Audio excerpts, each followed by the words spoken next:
following announcement has been paid for by Torah Studios.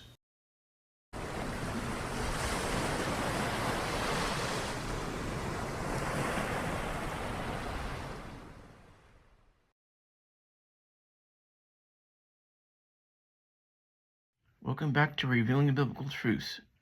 In today's video, we'll be going through the book of 2 Samuel, chapters 21 through 24.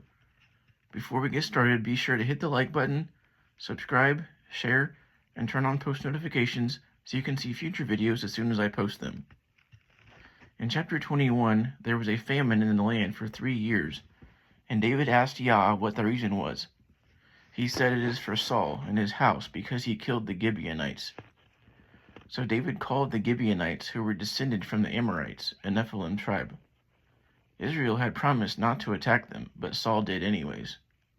So David asked what he could do for them to make atonement.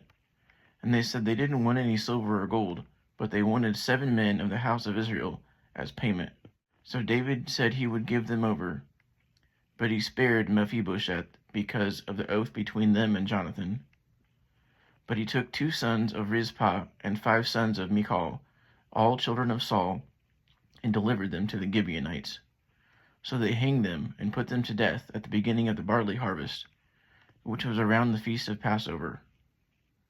Then David gathered the bones of the men, plus Saul and Jonathan, and buried them in Zelah in the country of Benjamin, in the grave of Kish his father.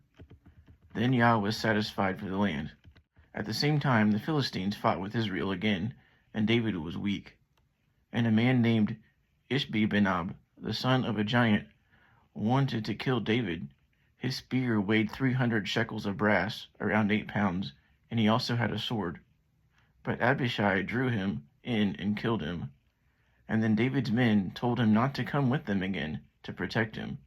After this, there was another battle at Gob, and Sibbecai from the Hushath killed another giant named Saph. In another battle in Gob, Elhanan from Bethlehem slew Goliath's brother, Lahmi. And then in another battle in Gath, there was another giant who was very tall and had 6 fingers on each hand and 6 toes on each foot. But Jonathan, David's nephew, killed him. These 4 giants were born to the one giant Nephilim in Gath, and all were killed. As a side note, the city of Hebron, which also contains the cave of Machpelah, where Abraham, Isaac, Jacob, and their wives are buried, used to be called Kirjath Arba, or the city of Arba.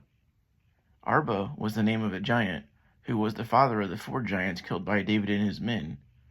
But the name Arba also means the number 4. Perhaps this original giant was called Arba as a nickname.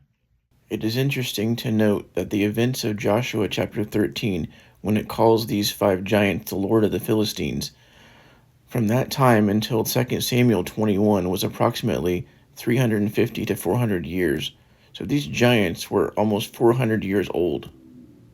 In chapter 22, David praised Yah with a song for sparing him and helping him in battle. In chapter 23, we see the last words of David.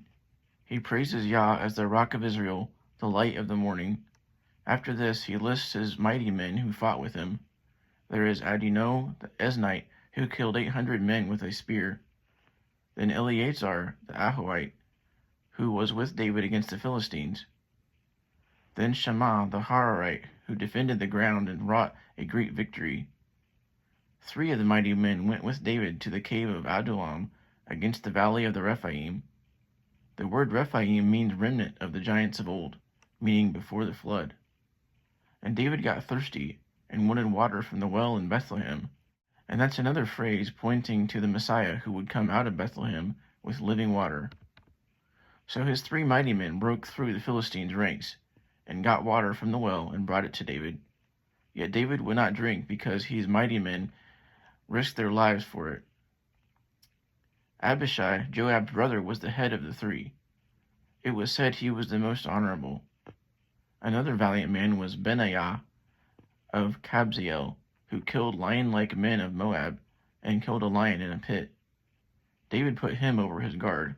Here are the 37 mighty men: Ahasel, Joab's brother, Elhanan, Shammah, Elikah, Helez, Erah, Abiezer, Mebunai, Zalman, Maharai, Helen, Ittai, Benaiah, Hidai, Abialbon, Asmaveth, Eliabah, Jonathan, Ahian, Eliphet, Eliam, Hezrai, Paarai, Egal, Bani, Zelek, Nahari, Gareb, and Uriah the Hittite. And Yah was angry against Israel and David, because David made a census of the people of Israel and Judah. He told Joab to head it up, but Joab why he would find joy in doing this. But David went ahead anyway. So they did, and it took them 9 months and 27 days. And it came to 100,000 warriors of Israel and 500,000 in Judah. And David was sorrowful for numbering the people, and said to Yah, I have sinned greatly, and please take away my iniquity, for I have done foolishness. And when David got up the next day, the word of Yah came to Gad the seer, and said, Go tell David, I offer 3 things, and you can choose one, and it will be done for your iniquity for numbering the people.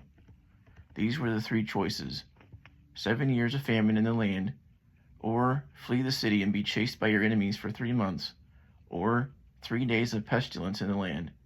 And David chose the pestilence, and after this 70,000 men died of the plague. And the angel who was doing this was about to destroy Jerusalem, but Yah stopped him and said, That's enough. And David saw the angel and spoke to Yah, and said, I have sinned, but the people, what have they done? Let your hand be against me and my father's house. So God came to David and told him to make an altar to Yah at Araunah's house, the Jebusite. So he went, and Araunah came and bowed himself and asked why he had come. So David said, I wanted to buy your threshing floor and molten altar to stop the plague. So Araunah said, Offer what you think is good, but here are some oxen and instruments you may need. And he offered just to give it to David for free. But David said, No, I will pay for it. So he bought it for 50 shekels of silver. And David built an altar and offered offerings, and Yah was entreated, and the plague stopped. And that completes 2 Samuel. Stay tuned, as I'll be sharing and starting the book of 1 Kings soon. Thank you for watching, and until next time, Shalom.